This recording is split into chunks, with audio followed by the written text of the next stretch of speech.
My loving husband was diagnosed with terminal cancer, and to cope with the sorrow, I threw myself into my work. One day, a man claiming to be a lawyer approached me. "Your husband has submitted a request for $5 million in damages.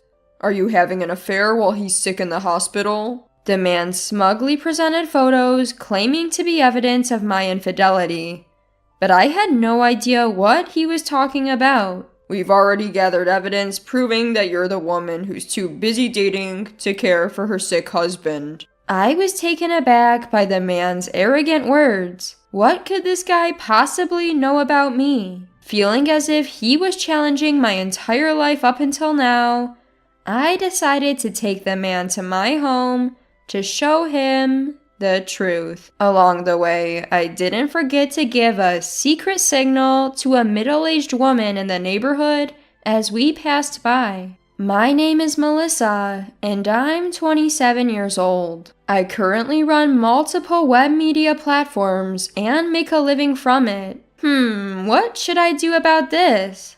Sitting in my living room, I mutter to myself as I stare at the computer screen filled with text. "Melissa, let's take a break." My husband Kevin comes out of the kitchen and hands me a steaming cup of warm coffee. "Thank you." I smile at my partner, who sits beside me as I accept the coffee. Kevin is not just my husband, he's also my work partner. I've always loved writing, so I started as a web writer during college. But I hit a wall after just a few months since I began without any experience.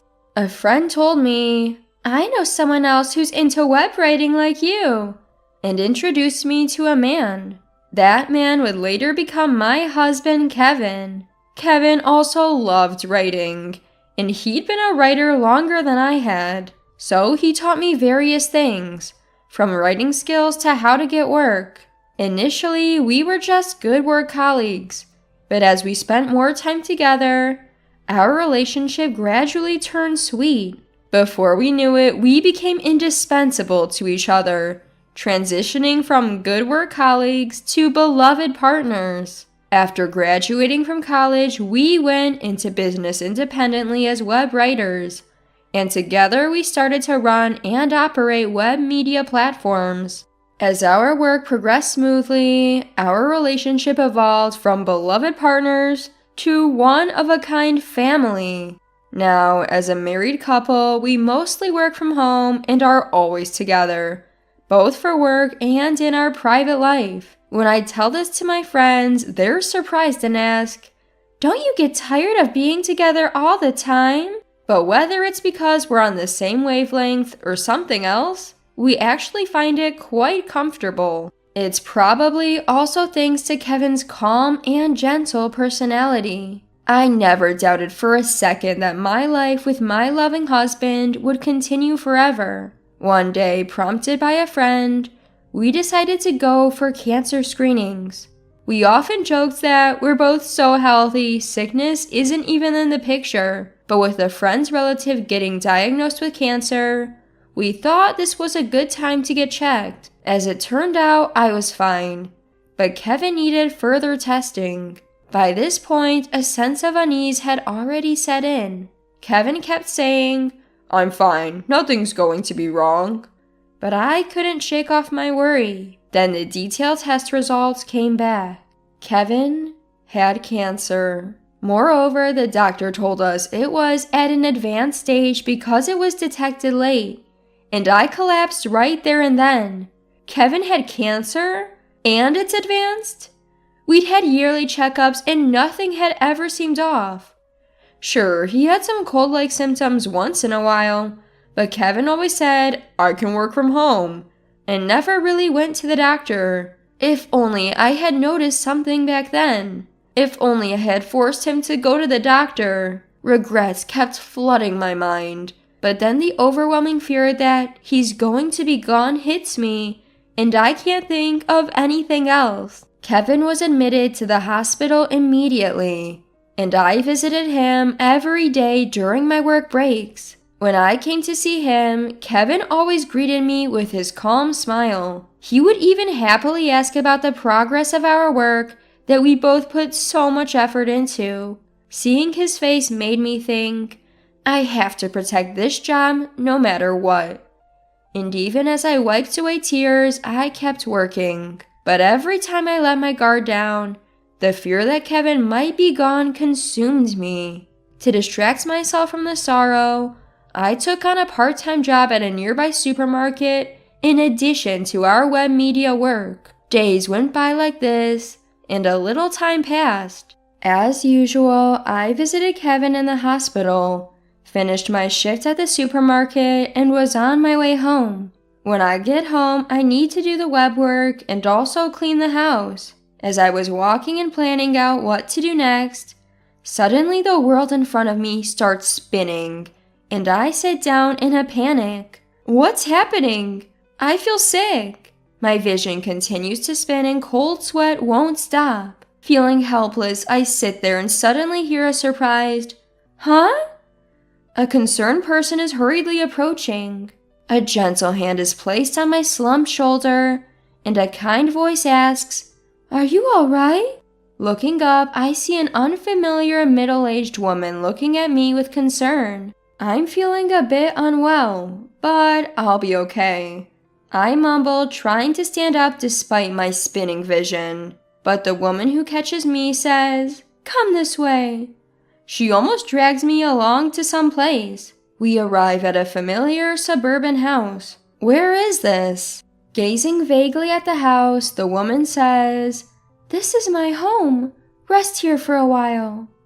She takes my hand and leads me inside. Despite it being our first meeting, her warm hand oddly comforts me, and I follow her in. We sit in the living room, sipping water, and then she encourages me to lie down on the sofa. Even as I close my eyes and take a deep breath, she wets a towel in cold water, wrings it out, and places it on my forehead. She also covers me with a blanket. A little while later, my vision stabilizes and my sweating stops. Slowly sitting up from the sofa, I face the concerned woman and ask, "Can I move now?" I say thank you and then add, "By the way, I realize I never introduced myself. Sorry about that." Upon hearing this, the woman smiles with relief and introduces herself as well. Her name appears to be Laura, and she lives here with her husband. I begin to say, I also have a husband, but an image of Kevin lying in bed interrupts me. Noticing my hesitation, Laura says, "It's okay if it's hard to talk about it," and asks why I was sitting on the side of the road. Actually, my husband is sick. I slowly tell her about Kevin's illness, which I hadn't even shared with friends, and how I've been overexerting myself with work to distract from the sadness. Laura hugs me tightly as I choke up and finally shed tears, saying, "It's hard, isn't it?" She cries along with me. Later, I find out that Laura's house is very close to mine. What's more, our house is apparently known in the neighborhood as the wealthy couple's house due to its size. Chuckling to myself, I suddenly remember, when I used to walk around the neighborhood with Kevin, people would often strike up friendly conversations with us. It feels like things have become distant since Kevin got hospitalized. Laura tells me, "People thought you two had separated and didn't know how to approach you." Through meeting Laura, my days slowly started to change. I get to know the neighbors I'd previously avoided, and we start gathering at our houses for tea. And every time I struggle to watch Kevin's health deteriorate, Laura is always there to touch my hand and encourage me with her warm touch. Then one day, Kevin receives permission for a temporary return home, marking a long-awaited moment. A temporary return home. These words signal the last moments we'll get to spend with Kevin. I decided to make the most of this time and fill it with smiles. "So, Kevin, now that you're home, is there anything special you want to do?" First thing he says, "I'd like to see Laura." While Kevin was hospitalized, I had told him how Laura and the neighbors had been taking good care of me during my daily visits. To fulfill Kevin's wish, I let Laura know we'd be stopping by. On our way, a quick glance at Kevin revealed a certain resolve in his face as he stared straight ahead.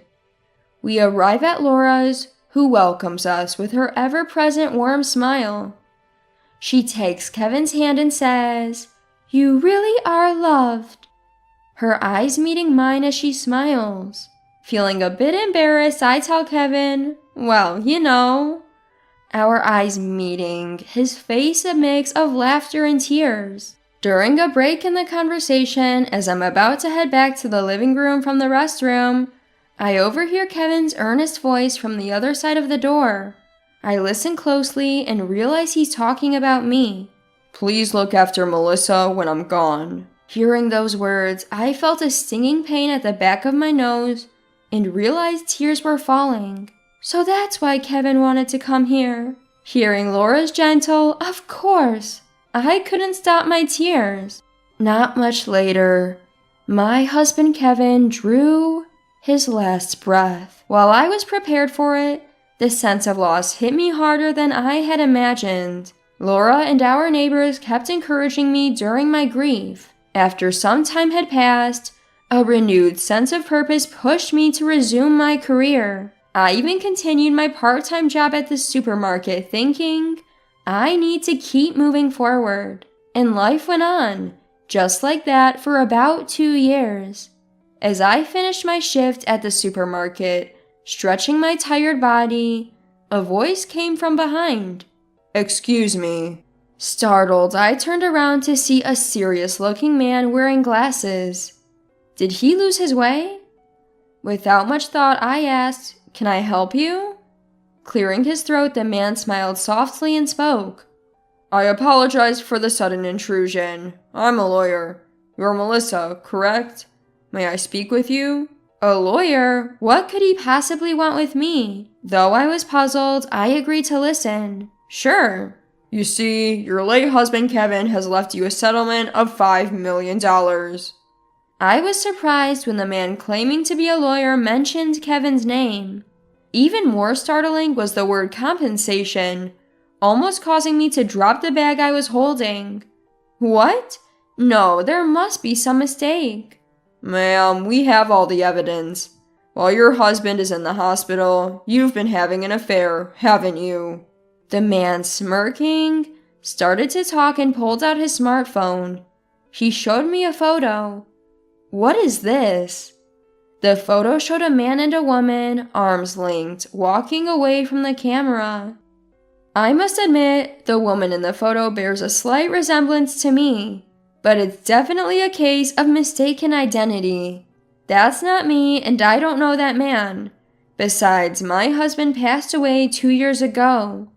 I laid out the facts and was about to walk away when the man suddenly raised his voice to stop me. "Lies about him being dead won't work.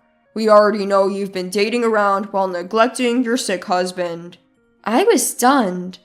I remember the days when I was rushing to Kevin's hospital every day and working nonstop. What could this guy possibly know about me? I wondered, isn't it common sense for a real lawyer to offer a business card? And shouldn't he have notified me through documents or a phone call rather than meeting me in person?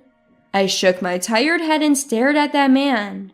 He wasn't going to back down. Realizing we wouldn't reach a conclusion, I decided it would be quicker to just show him, "Please come this way."